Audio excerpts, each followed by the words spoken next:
Good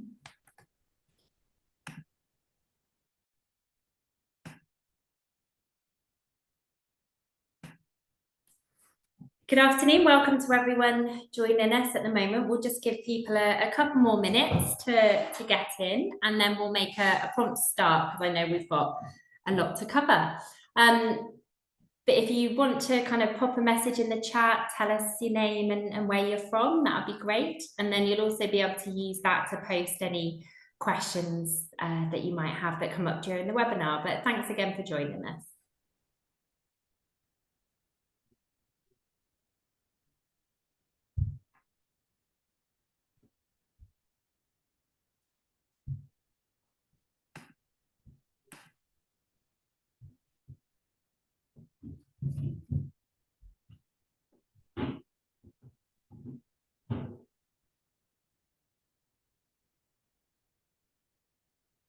Hi Ingrid, thanks very much for proving to me that I have turned on the right functionality on the webinar. That's always a good start. It's great to see you.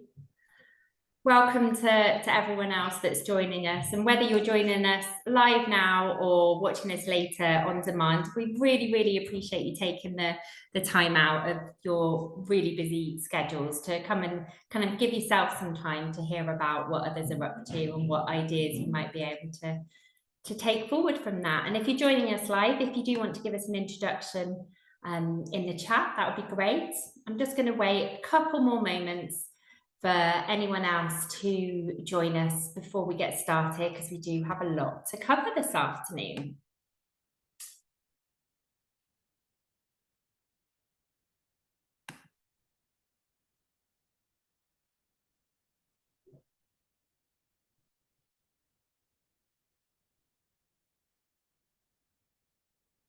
Okay, it is 3 o'clock, so I will make a start. Thank you once again for everyone that's joining us on this webinar. We really appreciate you taking the time.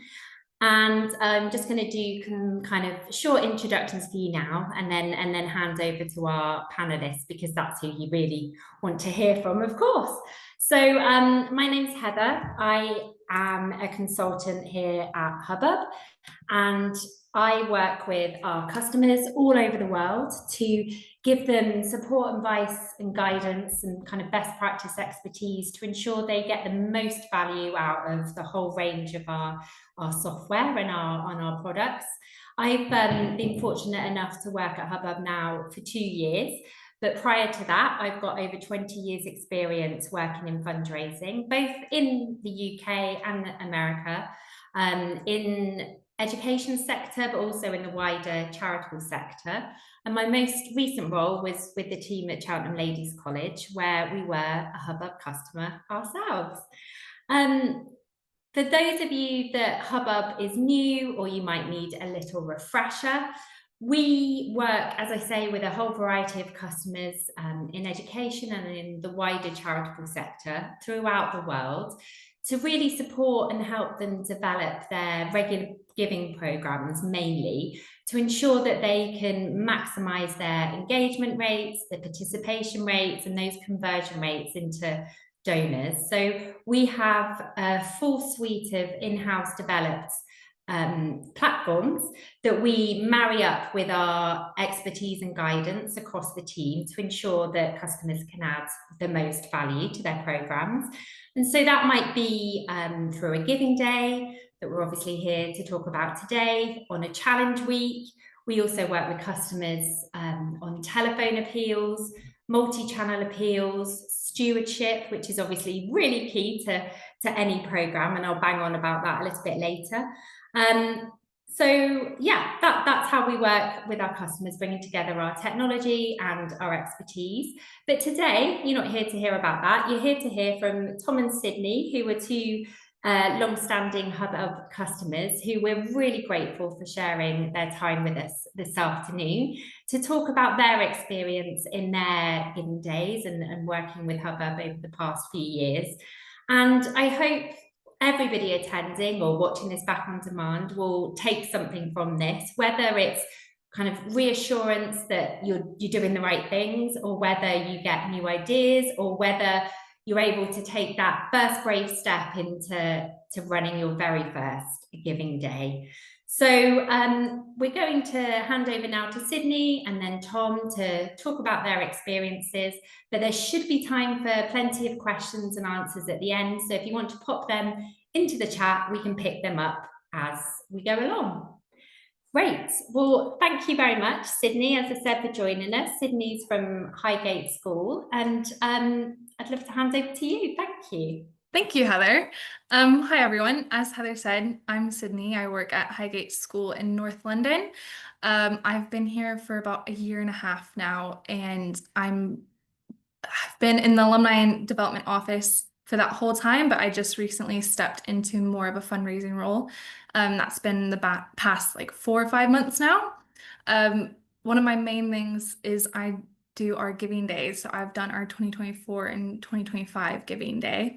And it's been one of the most like fun projects I've ever gotten to do with work and everything. And Heather's been our consultant on that. She's been wonderful to work with. But I'll just share a little bit more about our stats and everything from our giving days so you can kind of see what it's been like for the past few years for us, and then get kind of into what's worked, what hasn't worked for us. So in 2022, we had about 570 donors, and we had close to 140,000 in our match and challenge funding. We raised a total of 250,000 in that year, and but one of the downsides was, what I've been told from this, is they had over 18 activities throughout the whole school for that year. So pupils were doing so many different activities. They had different teachers running different things. And it was kind of the same for 2023. It was a bit hectic around the school. So for 2023, they dropped down to 385 donors and had 125,000 in match funding, but still raised 233,000 in total. And they still had about the same amount of activities throughout the whole time of the days. And then looking at 2024, just my first giving day with our office, it was a brand new team. I'll get more into it, but we decided to do it 2 months beforehand. So we had 2 months of planning it, which was exciting, but also a bit nerve-wracking. We still did amazing. We had 388 donors in total. We had just under 120K in match funding, and then raised 170,000 in total. And for that one, we had just one challenge because we didn't have time to plan anything else, and we did a 24-hour run. So there needed to be at least one person running the entire time, and that helped unlock challenge funding, match funding, and all of that.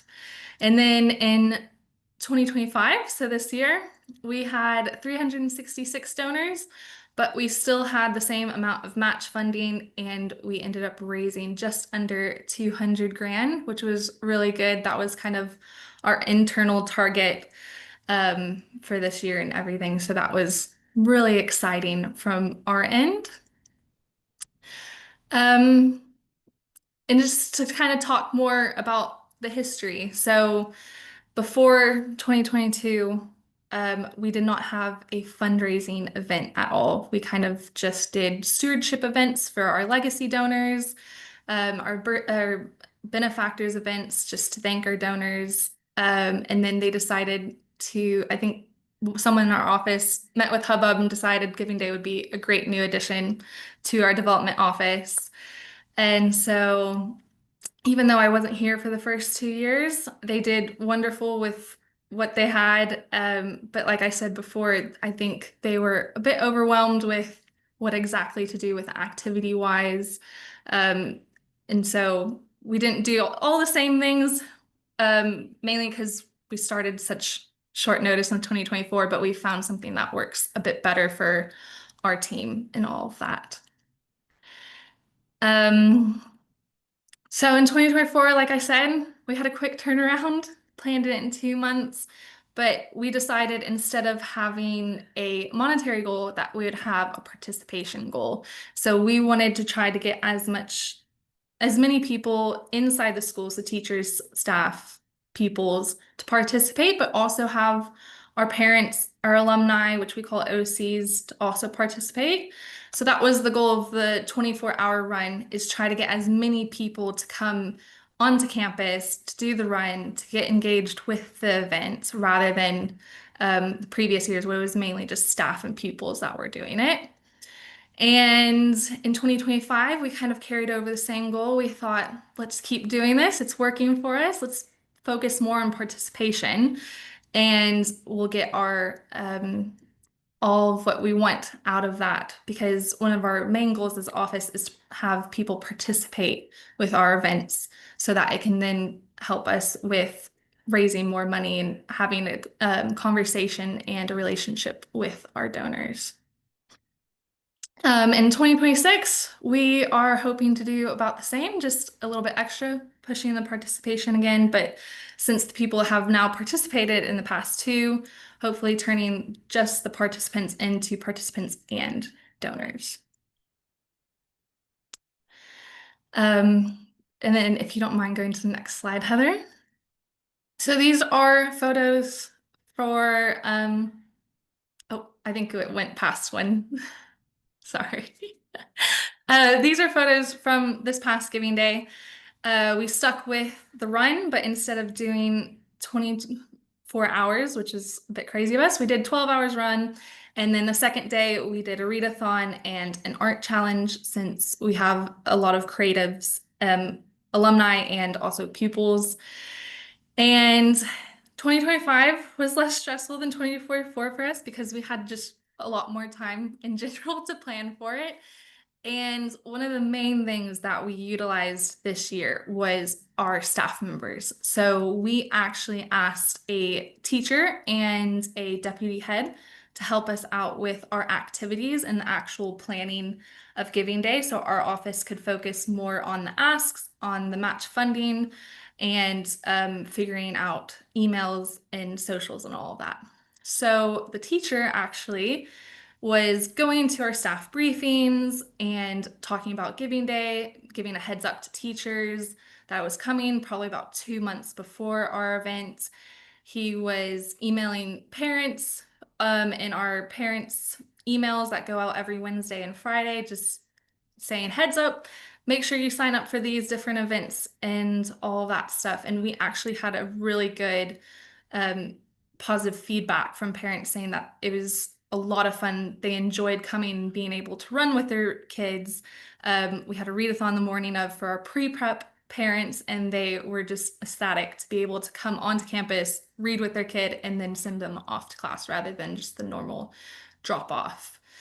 The second thing that made it less stressful is that we reused our emails from 2024. So we had pretty much the same goals and same sub campaigns for our Giving Day. So that made it pretty easy to talk about what we were fundraising for. But what we did is we just kind of switched around wording depending on who the signatory was and everything, changed it to fit their story instead. And that saved me a lot of time leading up to Giving Day. And then for 2026, we're kind of looking to have more alumni engagement. We're a bit different than some schools. A lot of our fundraising is actually from parents. Our alumni don't seem to want to be asked as much, but with that participation and knowledge of the event from the past 2 years, we're hoping that they'll be a little bit more interested in giving this year, even if it is just a little bit of amount, or just not being as closed off to being asked. And we also did this past year to get more alumni engaged with the event is we had challenges for our houses. So our school has about 17 houses. So what we did was we set up a challenge, say, if 20 alumni from these 4 houses gave, then some of the match and challenge funding would then be released. And then just some tips and tricks that I thought was very helpful for me for the Giving Day and for our office was really try to get your community involved in it. It really makes more of an impact, and people will probably want to give more or be more open to giving. So like I said, we did our 24-hour run and then our 12-hour run and the reading challenge that actually had people come in and engage with the event rather than just receiving the emails. And then also getting your staff involved. So like I said, that teacher that got to work with us, he got the other staff that are more creative than he is to come up with the challenges for him to run. And all the teachers kind of were excited to go along with it. And then this picture, if you can see, is our classics department. The teacher we were working with came up with the idea of a fun dress run where departments could win a prize, which our catering provided pastries for them the next day in their office if they were the best dressed team. So this is our classics team. They had a lot of fun with it. Um, my other trick is make sure to plan and schedule time each week or bi-weekly leading up to it. So this past year, what I learned was it worked for me to have an hour each week to kind of work on Giving Day for the 9 months ahead. And then getting closer, about 6 months ahead, I started planning at least an hour each day to focus on Giving Day related tasks, projects, objectives, and all of that stuff. And then another tip is to make sure that your messaging is clear and has really a purpose. So again, we wanted participation that then turned into gifts. And so we wanted to really focus on participating. So we pushed the activities and then afterwards told them exactly what the activities would unlock, how it helps our bursary program, how it helps our partnership school, and all of that stuff. And then kind of similar to that is make sure your Giving Day aligns with your goals of your office and your school goals as well. So participation, again, trying to get our alumni to be more willing and more open to being asked and more open to participating with our fundraising events and with our school and everything. And then lastly is our stewardship segments for our larger gifts. So we have a stewardship plan that we've worked with Heather on, which is we're going to send out a Giving Day report soon, hopefully in the next few months. I'm working with my teammate on that. And then we'll send out another little just story or some sort of information about how Giving Day has impacted a specific person, pupil, with the funds raised a little bit later in Lent term because our next Giving Day we're planning is in June for 2026. But for the larger gifts, what we've decided is we're going to call everyone that gave £1,000 or more right before we send out the Giving Day report, just to make sure that they have a more special thank you from us, so that hopefully next year they either want to give that 1,000 or more pounds again to our Giving Day. And thankfully, we do have a larger group of a team, so we are able to split those people to about 10 or 15 per person for us to call. So I know some people might only have one person in their department, but I think being able to call them to thank them will make a huge difference. And that's it for me. So I'm going to hand it off to Tom. And if you guys have any questions, please do put it in the chat. Hello, everyone. I'm suddenly nervous going second. As soon as you've heard somebody else speak, it's a bit more daunting. But thank you for having me, Heather and Hubbub. I am the head of individual philanthropy and fundraising programs, which is university speak for major giving and mass giving, really. So I now head up both parts of the individual philanthropy program at the University of York. I've been here for about 7.5 years, and prior to my time in higher education, I worked in the charity sector, specialising in donor acquisition and new product development, which I think is what got me the role at York, to be honest. They were about to embark on a brand new institutional campaign with a real focus on introducing digital fundraising and kind of non-traditional fundraising channels. And I think that's what kind of stood me apart from other fundraisers, maybe in HE sector. It was just someone a bit different with slightly different views. And then I've been doing it ever since, and we've been kind of testing and growing and working really closely with Hubbub to innovate and kind of push the boundaries for what we can do with our digital fundraising. And it's been good fun and stressful at times. So just to give you a bit of a background on our Giving Day program, we've been running this since 2019, which is when we launched our institutional campaign, which for anyone who doesn't work at a university or doesn't use that language, it's essentially kind of a real focus where you kind of shift the strategy and the message of your development or your fundraising office, and you launch a brand new push that has a real significant fundraising target. It might take 5 or 6 years to get to that point. And usually it's focused around unlocking a few really large, significant gifts to kind of give you a significant step change in your activity. But we at York saw it as an opportunity as well to really relaunch our mass participation program and to get high volumes of people involved from different harder to reach segments of our giving community. And one method for that was to launch our first Giving Day. So I think we were the first university that wasn't an Oxbridge college or a business school to run a Giving Day. So we're clinging to doing something first there. I don't think you can count that as being first, but that's how Hubbub got us excited, I think. But we did start working with Hubbub over a decade ago. I think we were the first university to launch our very own crowdfunding platform, which our students use to raise money for their own individual projects year round. And then we've then scaled up, and we're now, I think we have four different platforms that we run with Giving Day, and we do all sorts of weird and wonderful things with them. But in terms of Giving Day, we launched it in 2019. It's always in the first week of November. I've forgotten why we did that. I think it's because we launched our campaign, the message around our campaign in June, and we wanted to get through a few kind of key campaign moments before we had something really significant planned in for the end of the year, and we didn't want it to be too close to Christmas, so we settled on November. And basically, we've been doing that ever since. So one of my key messages, and I'll take a lesson from Sydney, and I'll try and sneak in some tips and tricks as I go because I haven't got a separate slide. But things that work, retain them. So if you find there's so many variables to a Giving Day and so many moving parts, it can be quite daunting for that first one.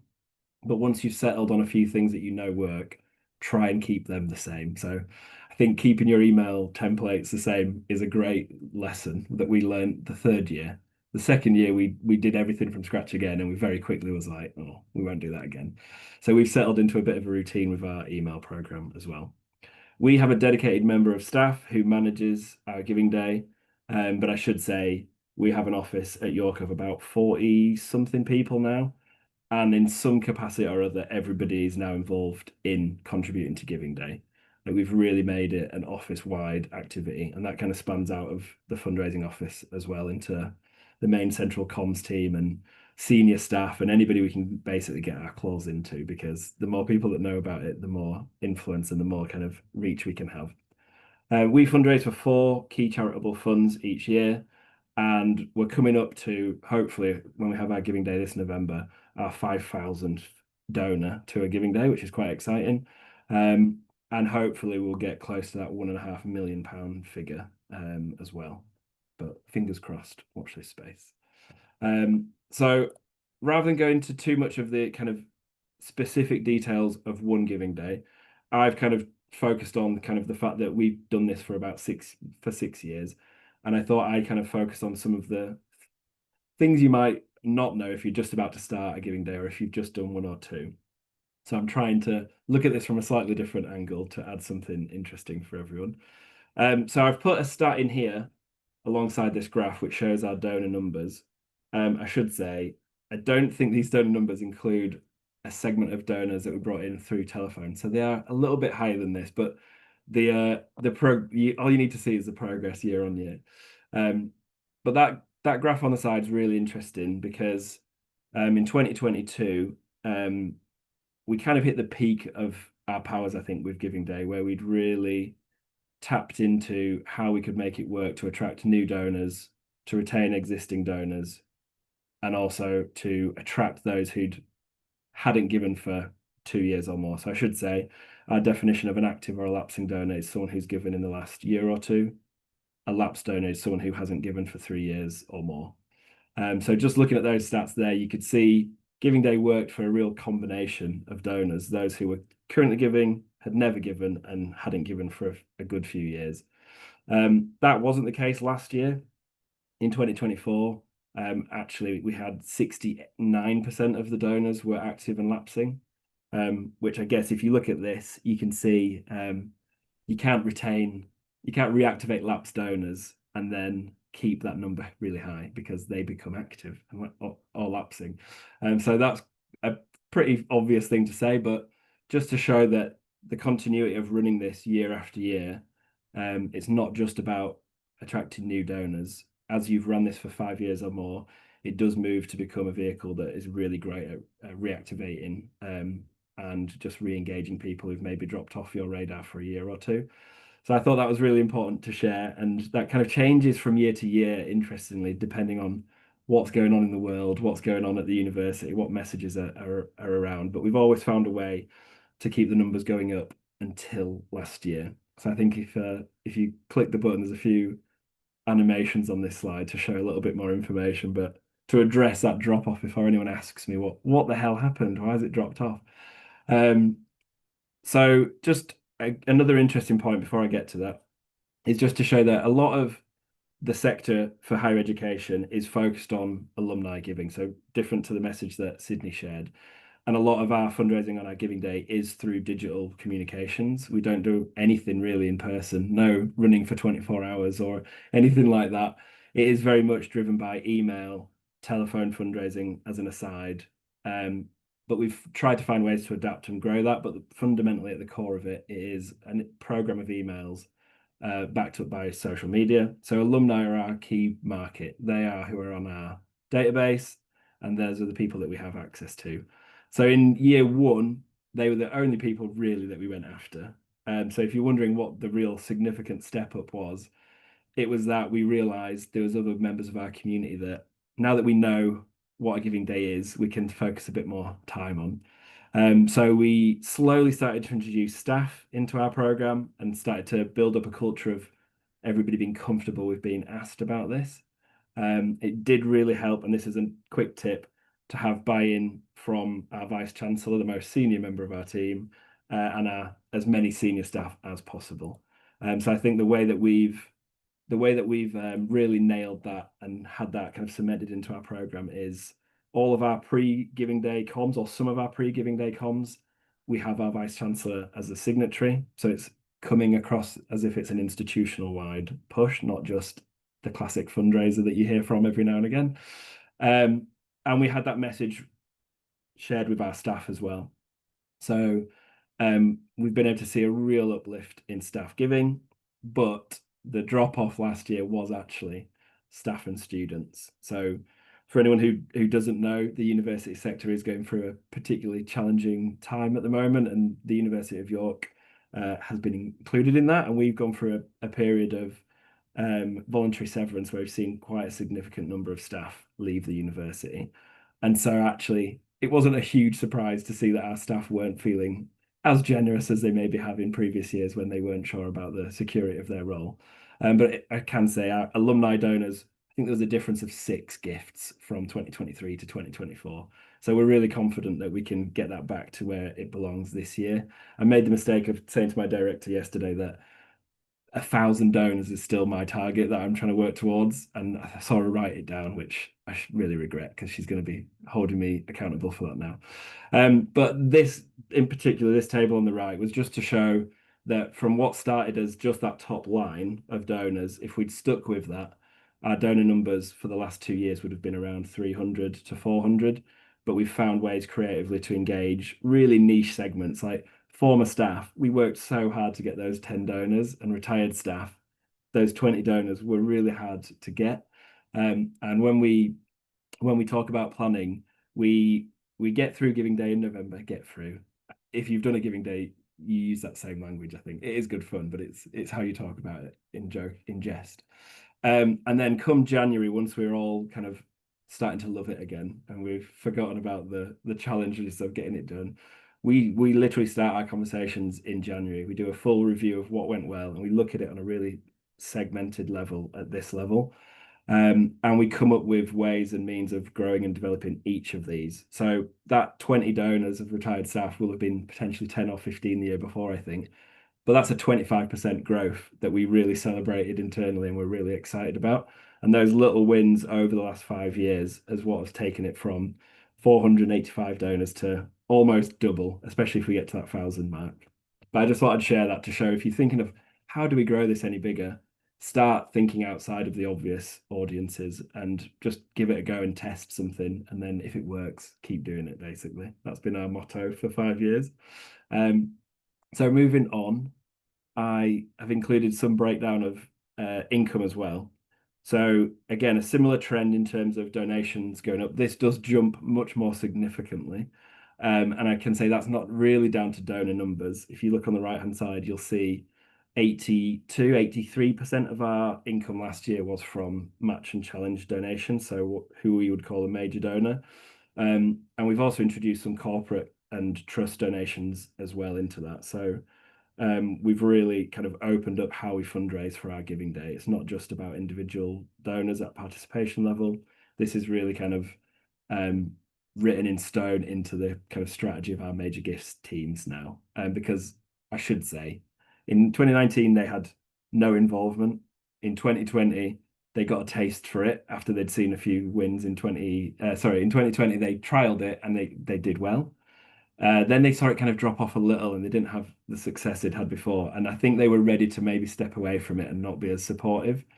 And then on the day, our most significant donor to the university, by accident, I should say, you do need a bit of luck at times as well in Giving Day, had been left in our email program. This is a donor who gives millions, and he just was involved in our email program, and we should really have excluded him. But he loved it, and he just sent an email to my director saying, "I've made a donation, £10,000. This is brilliant. I love it." We nearly fell off our chair. It was incredible. So obviously then we reached out to him for the year after, and it was our 60th anniversary, and he pledged a donation of 60k to be our kind of title match gift for the whole of Giving Day, which was amazing. And then he kind of doubled down on that and pushed it up to 100k for the subsequent 2 years. So a lot of our success is down to the growth in that area, but you can see that 100k isn't even half of what's been coming in. So we've really been able to leverage that to unlock other pretty significant donations as well from major donors. Other channels, I saw someone in the chat ask, what do we use? So we also use telephone fundraising. So we have a 6-week telethon that happens every autumn, which is we run it in-house, and we have a team of 30 students who work on that. And I think the 4th week of the telethon happens to be Giving Day week. It's not by coincidence, it's totally planned. So just as they're kind of getting into the peak of their powers and they've had 3 weeks of calling and loads of training and they're kind of doing really well, we then call people who have either given to Giving Day in the past or are an active donor who we have a really recent phone number for. And there's a slide later on in this that'll kind of show why that's been so important for us. But that allows us to bring in regular donations in a way that the Giving Day platform itself does. Obviously, there is the option, but through email and other kind of one-off asks, majority of donations are single gifts. But by adding that, we've really been able to take Giving Day to another level as well, because we're bringing in those regular monthly donations as well. That graph's quite stark, so you can see this is really important, I think, to reflect on. So everything we've looked at so far makes it look like our Giving Day has grown year on year and become this thing that's so different from what it was in 2019. It really hasn't. So from a kind of mass participation point of view, the actual program is very similar. We still send the same number of emails-ish. We still use social media. And you can see there, the donor numbers have gone up, but actually income has the match and challenge donations really skew the scale on this. If the scale was around 60k as the top number, this would be almost a flat line, I think. So in terms of income, it hasn't really changed that much. And so I think for us, it's really important to know that way of leveraging different audiences and obviously different types of donations has been really pivotal. And yeah, it's just a good point to share with everyone who's only maybe done one. Don't think what you've done in that first year is what your giving day is. I mean, it's a starting point, but it will change and it will morph into different things based on where the opportunities arise. And I think the overarching message for us is just keep going, keep doing it, keep testing and learning and growing and doing new things. Because if you'd said to me in that first year when we'd raised £60,000 and we were jumping around, going crazy, eating Domino's pizza and sipping champagne with someone with Cat from Hubbub, that we were going to raise 300 plus K this year, I would have laughed. So it's quite unpredictable, but you've just got to kind of try and see where all the different corners of it are and just keep going, really. If you could click to the next slide. So this is me cheating. I had some slides prepared for a previous webinar that I've done for Hubbub, which goes into loads of depth about our Giving Day in 2022. I stole some slides and just chucked on the numbers for the last 2 years. I apologize to anybody. But you can see we've had a real focus as well with our Giving Day to use it to really reach those hard to reach parts of our alumni community. So we've got, I think, over 175 alumni who are based in 183 countries, I think it is now. And our traditional channels of direct mail and telephone, we don't even try to use them for alumni in a different country because it would just be too expensive and too hard to manage. But with this channel, it gives us a real option to branch out into those areas. And that's something we've really focused on. And you can see last year we had our biggest reach in terms of different countries, which is great. Oh, I missed that. We'll cover the questions when we get a chance, though. Great animation there of all the scroll through different countries. I think it's 56 different countries in total that have contributed over the 5 years. And then this is just a snapshot of our.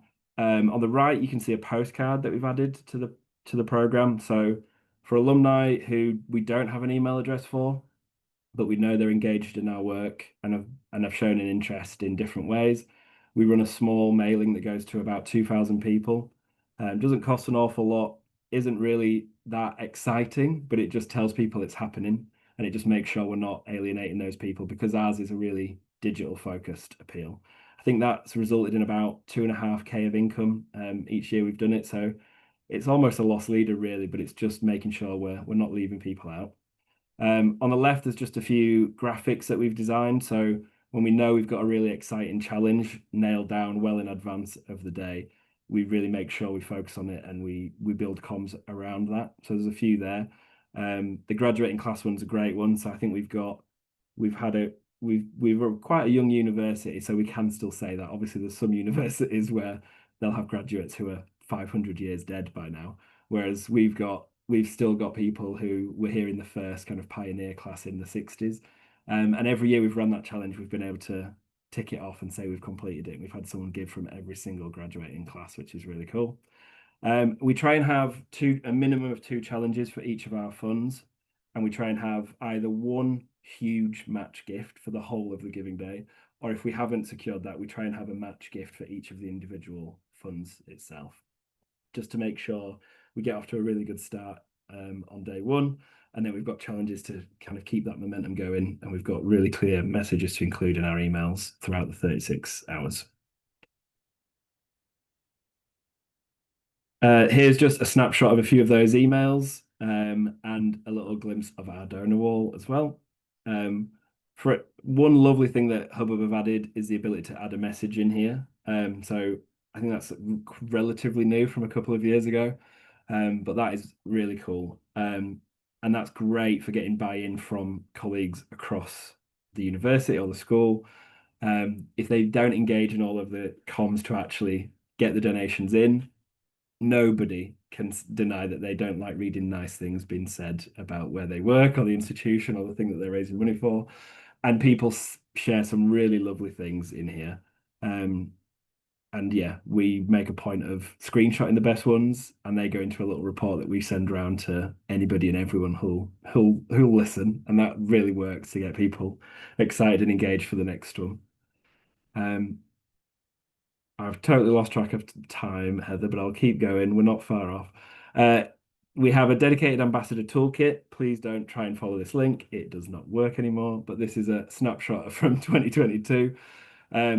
But this goes into loads of detail about explaining how people can help share the messaging about our Giving Day.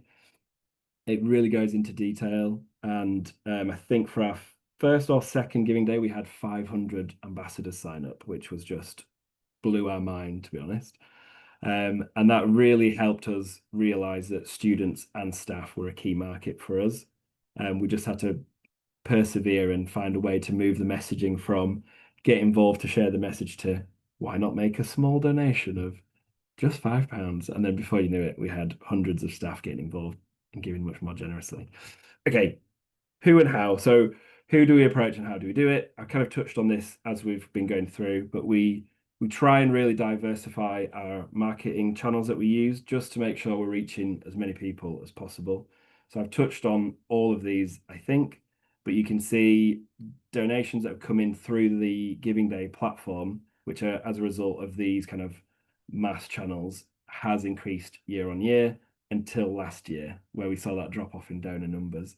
So there's a little bit of work for us to do this year, which isn't lost on me. Quite nervous about it, but it wouldn't be fun if you didn't have that feeling, I think. Here is an example I wanted to share of how telephone fundraising has really helped, or rather how Giving Day has helped telephone fundraising. I don't know which way around to say it, but we always have had a telephone campaign that happens around that time in October and November. And after we'd first launched, first included Giving Day, and we had this overlap where they were using the Giving Day messaging in their calls, we looked back at the data for that campaign and we compared what the average gift was and the average number of donations and call attempts in a standard calling shift for the rest of that 6-week period versus the 3 shifts where we talked about Giving Day. And there was a really stark difference. And we recognize that having that Giving Day message, where you're able to say your donation tonight will be worth double thanks to this match gift, or I can see that you're in the class of 2006. We actually have a challenge live right now. If you give, you'll help us unlock this donation worth £5,000. Having that message and those materials available is just absolute gold dust to a telephone fundraiser, because it's one of the hardest jobs in fundraising, I think, to just get through to someone on the phone and somehow get a donation from them. But you can see from looking at this, just comparing the average across the 3 shifts versus the other 15 that we did, there was just no comparison. So they, on average, dialed the same number of people, 50 per shift, but the outcome was that they had a almost double giving rate. So 51% of everyone that they got through to on that shift made a donation. I say shift, it wasn't one shift, it was average. But that really cemented it for us that we had to do everything we can to really build telephone fundraising into our Giving Day. And we've done that ever since.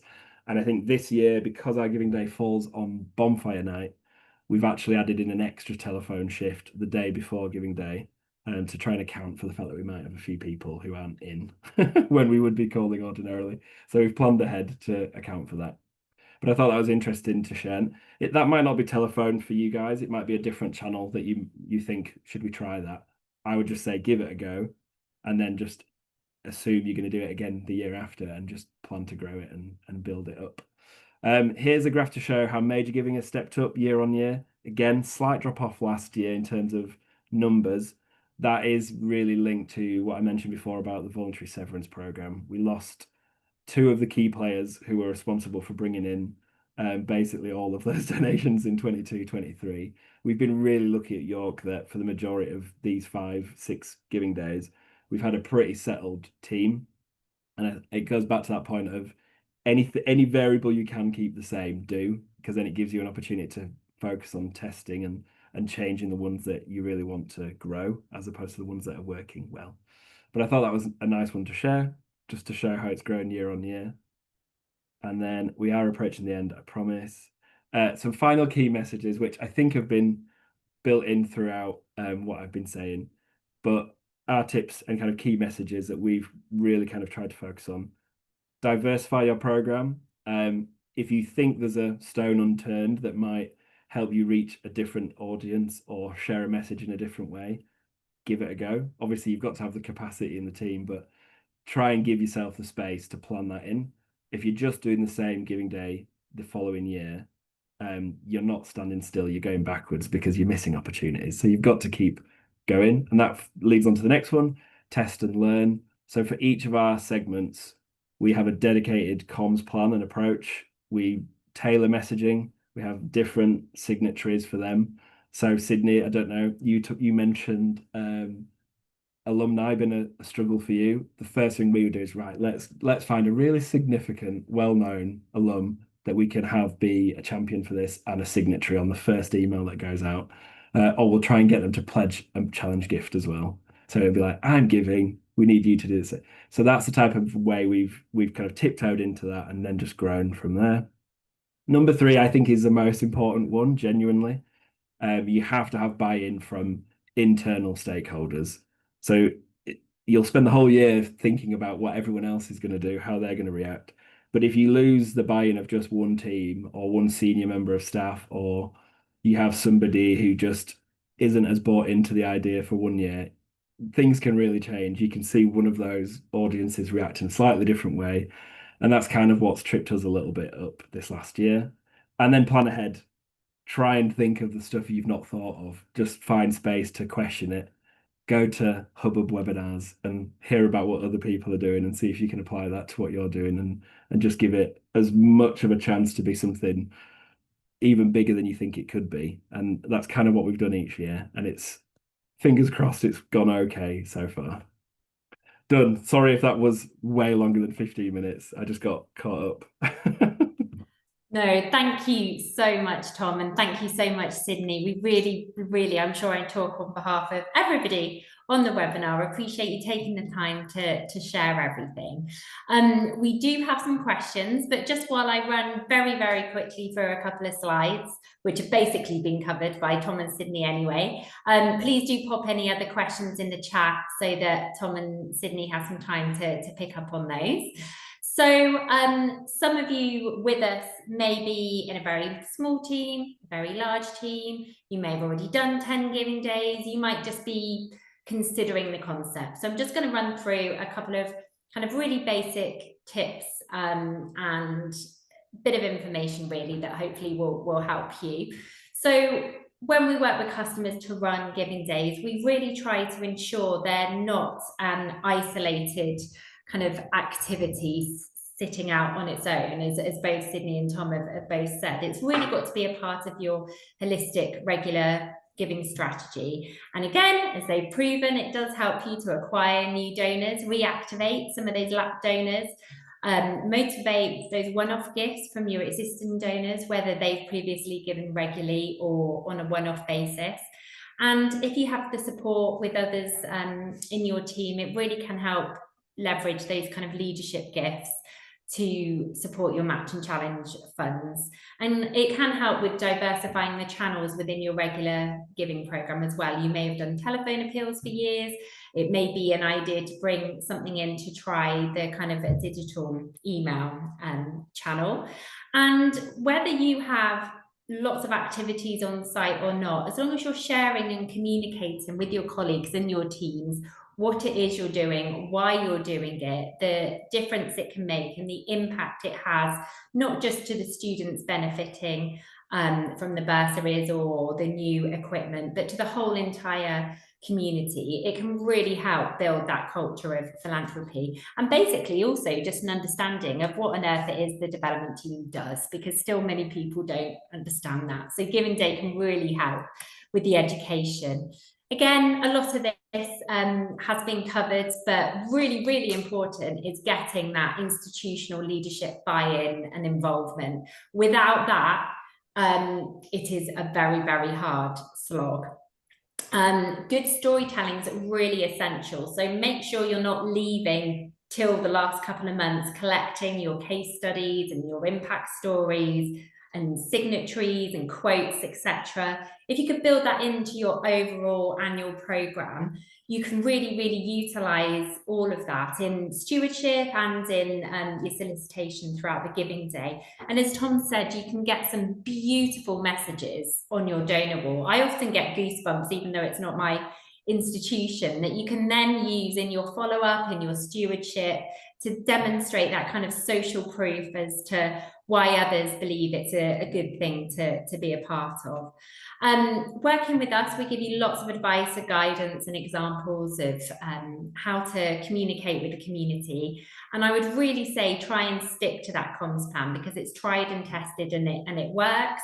So we're looking at kind of 4 emails in the lead up to the launch of Giving Day, and then 8 to 10 throughout the 36 hours. I know there's a lot of nervousness sometimes around the volumes of emails, but if you send less, you'll raise less money. We touched there as well about signatories. And whilst emails do tend to generate 90+% of the gifts throughout a giving day, social is still really, really important. So again, don't leave that as an afterthought. Make sure it's a fully comprehensive part of your comms plan. Because more and more now in the last couple of years that I've been running giving days, I'm seeing gifts come through directly from social, so we can track it. And that 1, 2, 3 gifts can be the difference between meeting a challenge or unlocking extra match funding. So make sure that you're focusing on that. Match and challenge gifts obviously are one of the most effective ways to kind of increase that momentum and participation within the community. But we appreciate also that not everybody has available to them hundreds of thousands of pounds. So you can still have a very successful giving day with a smaller amount of match and challenge funding. And just there is some examples of how we now recommend kind of splitting it out. More and more, we're seeing challenges being really motivational and inspirational to donors to make their gift, knowing that being one of the last 5 donors to achieve that challenge, unlocking another £5,000 is really getting people to kind of tip over from being unsure to going ahead and participating. Many of you will have seen now in the last year or so people running power hours, and it's a urgency kind of focus challenge, tends to be kind of mid-afternoon on the second day when you can see a little dip in momentum. And we really are recommending those if you have the funds and opportunity to do so, because we're seeing double, triple the number of donations being made if you give donors a kind of hour, so give in the next hour and X will happen. So definitely something to kind of think about in your planning. And then really key is that stewardship should be part of your planning from the outset. So as I said, a giving day should form part of your holistic overall regular giving program, of which stewardship needs to be a really key thing. You can tell I feel passionate about this. So it can't be an afterthought. It needs to be thought out beforehand, and you need to be collecting that information that you're going to share with their donors. We talked about, obviously the 2 customers here have done many giving days. Really do consider maintaining that momentum. I think too often we can assume, because we're looking at it all the time or hearing from the couple of louder voices that aren't happy to have the email, we can assume about donor fatigue. But if that is a consideration, do some focus groups, work with your community to understand a bit more about it. Don't just not do a huge part of your program. And then, as both of our panelists have said, it's really important to kind of build on that brand and consistency. You don't need to change the wheel every year. Keep what's working and look at opportunities to develop. So that was just a bit of a whistle-stop tour. One thing I wanted to pick up on that they both said was stress. They talked about having stress. Now, we don't like to talk about stress. We like to talk about having nervous excitement. That's how we want our customers to feel, because if you work with us and you follow the program and the plan as much as we possibly can, you'll be in the best place by the time Giving Day launches, and you shouldn't be stressed. You should be nervously excited. All right, guys, so we're going to try that for 25 and 26, okay? So thanks again, everyone, for joining us, and thanks both to Tom and Sydney. Have either of you seen any questions that you would like to pick up? Yeah, I saw one from Ingrid. She had a few, mainly about match donors and how to get them and when to get them.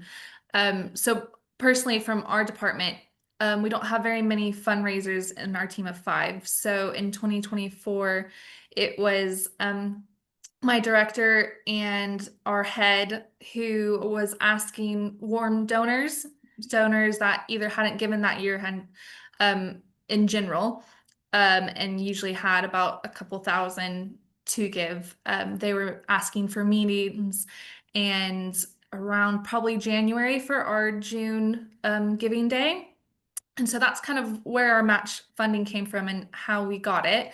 And to answer your question, if it was before or after Giving Day, we always do it before Giving Day. And this past year, it was still pretty much our director asking and our head. And then we also pulled in our partnership schools head, since we do fundraise for them as well. So we 3 of them were kind of all asking our bigger donors. This year, we're planning to, since I'm joining our fundraising side of the office, it'll be mostly my director and I, and focusing on who we asked for a match last year, but then also looking at those donors that gave to Giving Day with the 1,000 plus range, because if someone can drop £1,000 on a Giving Day on a normal day, they probably have a bit more capacity to give and probably would actually like to give. And a little success for me is I added one of them to my portfolio and contacted them the other day, and they've already said that they would love to give even more for next year. So that's really exciting, and that kind of goes with the stewardship part that Heather was talking about as well.